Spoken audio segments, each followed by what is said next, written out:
This time I wanted to talk about content vaulting. This is different than sunsetting because it's about what Bungie removes from the game in terms of activities rather than sunsetting gear past a certain power cap, which is something they've recently reverted. But they have shown no signs that they are going to stop the whole process of content vaulting and potentially unvaulting. When it comes to unvaulting, that's usually been Destiny 1 content. It was the Cosmodrome for Beyond Light and some strikes.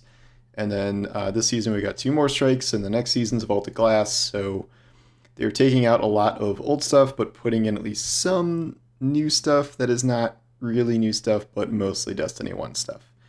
The reason I'm bringing this up right now is because there's a new interview with Justin Truman at Eurogamer. Justin Truman is not at Eurogamer. Eurogamer interviewed Justin Truman, who is essentially the new Mark Noseworthy. And there's Evie, also known as The Flash. Wow, you could barely even see her from that one. Evie, what are you doing? Were you fast? Are you being fast? Okay. So he's one of the new kind of people running the Destiny franchise after Mark Noseworthy and Luke Smith sort of get escalated to be masterminds of the grand multimedia Destiny universe. We still don't know what that's going to be like, and it stands to reason that Joe Golgoth might be taking Joe Golgoth. It's his Twitter name. Joe Blackburn might be taking over for Luke Smith at some point in the future, though not yet. I wanted to focus on kind of one quote that Justin gave to Eurogamer when the concept of sunsetting was brought up, or not sunsetting, content vaulting, and what may or may not be leaving the game and why. I thought it was pretty interesting to dive into. So I'll just read kind of the main quote. This is his answer in response to, I'll put it up on the screen here too, but his answer in response to the interviewer mentioning Forsaken. And he says, Forsaken content will be vaulted at some point. I think in the same way we don't want 8 raids, it's the same thing with storylines. We don't want when a new player enters into Destiny, there's 5 different competing storylines that they could start playing. And some of them, Aldrin's a good guy, and some of them, he's a bad guy. And it's not clear if you're playing them out of order. We want to curate that experience.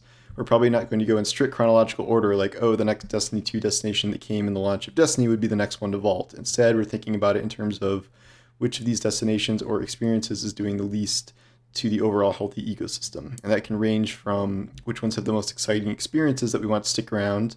It could be to do with combatant usage, like, hey, if we got rid of this, there just aren't that many places where Cabal are in Destiny 2 anymore.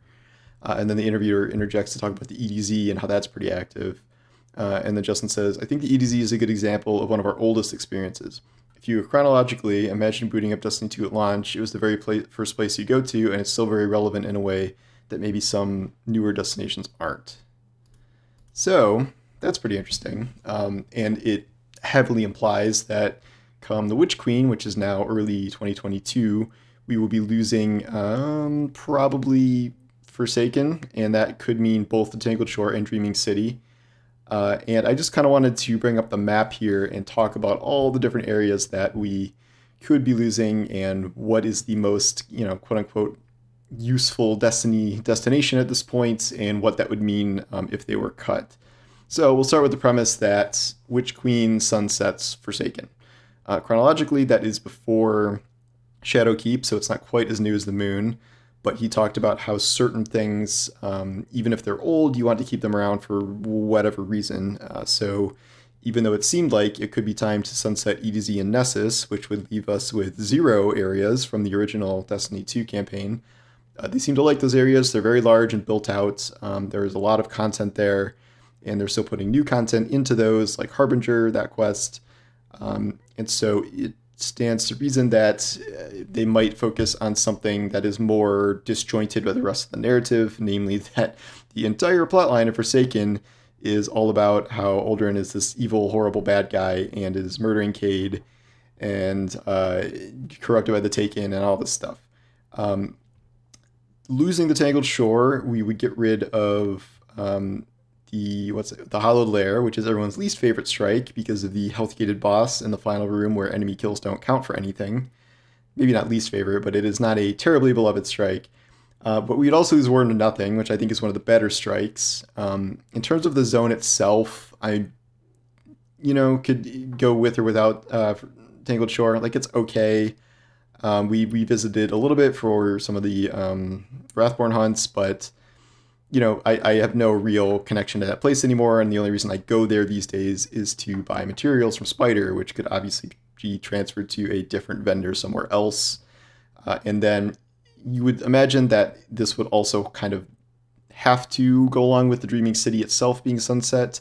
I would kind of push back on this, and like I would argue that you could maybe split this, namely because I think it would just kind of suck to lose Last Wish as a raid, even though they're saying they don't want a million raids. Like just losing that, it's one of Destiny's kind of best raids in the grand scope of the series. So losing that would be not great. I think Dreaming City is one of the most gorgeous zones they've ever done, and I love the aesthetic of it. Blind Well is kind of relevant again, although it's still obnoxious with the charges of light and getting a group together and stuff. So it's not exactly, I guess, a modern example of what Destiny wants its kind of joint public events to be, but it does have some use these days. It also has the Corrupted Strike, which I mean, I hate. Like, it's a very well done strike. It's almost a mini dungeon with how extensive it is, but when it comes up in the strike playlist or as the Nightfall, like you just want to die because it's like in the regular strike playlist, it's so long and arduous that I don't even you don't want to run it if you're just trying to get strikes done fast. And when it's the Nightfall, it is often obnoxiously difficult, and it's just not great all around. So I can see this, like, this is, I think, the most likely theory, because I can also see this working from a story perspective. We have gotten teases of Marasov returning to finish what she started in the Dreaming City, and then we have Uldren kind of not regaining his memories per se, but like being a very, very involved part of the story, and I believe his arc will continue all year long. Um, the Dreaming City is kind of the key to all of this, where I think I can see a plot line where season 15, which I believe would be the season before Witch Queen, I think, whatever the last season would be before Witch Queen, that storyline I can see being like the sunset event of the Dreaming City. So Marasov returns, we take on Savathun's forces to end the curse of the Dreaming City once and for all. And maybe this time around, instead of the darkness coming in to just swallow something up whole, we lift the curse in the Dreaming City, and the Awoken live there happily ever after. And the reason it's sunset is because we broke the curse and there are no enemies there, so it would be pointless to go to a zone with no enemies. So it would be kind of the opposite. It would be like a happy ending for the Dreaming City, and not really for Tangled Shore. That's kind of not exactly related, but you can imagine some sort of storyline that has Spider moving off world, or I don't know, something like that, or we kill Spider because he's been kind of a dick to us for a long time now. So that is the thing I could see the most happening. If we're going with useless areas, I think the moon is pretty high up there right now. It's like I just don't really see a reason to go to the moon like ever. It's just not very involved in content. Like it was one of the places that Destiny 2 players were excited to kind of go back to, and they did expand it in many ways. And like there's some good aspects. Like it has a good dungeon. I would argue it's the third best dungeon out of the 3 dungeons, but it's still a dungeon. It has another very long strike that is good, but again, just extremely long. Altars of Sorrow has some new relevance with that gear being unsunset, I guess. But now that everything's not being sunset, it doesn't really matter. This season, the Lost Sectors got master versions or whatever, so you can farm exotics there, but it's not exactly a ton of content there, and there's just not a whole lot of purpose to it. And I think out of all the storylines in Destiny, the Shadowkeep storyline is probably the most pointless. Like it's just sort of an introduction to the pyramids and the darkness, and like Europa has taken us so far past that it's hard to kind of imagine that actually meaning all that much if they took it out. I would argue like the whole Forsaken storyline is much more interesting, and it's probably the best told storyline in Destiny to date. And yet I understand what he's saying about how it being confusing that Uldren is in that story, and then people go and they play the campaign, and Uldren's a good guy now in the current season. But I think you run into that problem everywhere. Like if you don't sunset the EDZ or Nessus or bolt them, you have the problem of like Cade on the radio directing strikes for the arms dealer, and what's that one on Nessus everyone hates with the invisible guy? I don't know, whatever that one is. He's in that one too. And so like you're always kind of running into these problems regardless. So unless you go in full chronological order, you don't really avoid that. I would argue that for now, the Cosmodrome is kind of one of the most useless areas in the game because they kind of got everyone all hyped up to bring it back, and yet they just haven't used it for much. We did finally get, the two strikes we were promised this time. So technically there are three strikes there now, which Lord knows the game cannot afford to lose three strikes at the moment. And there is one of the battlegrounds there. And Nessus has two of the battlegrounds, so that's, a point in its favor. Though by the time the Witch Queen rolls around, I think battlegrounds will be gone, so I guess that doesn't matter. I just don't, even they were like, yeah, we're not really using the Cosmodrome enough to warrant expanding it to the entire Cosmodrome.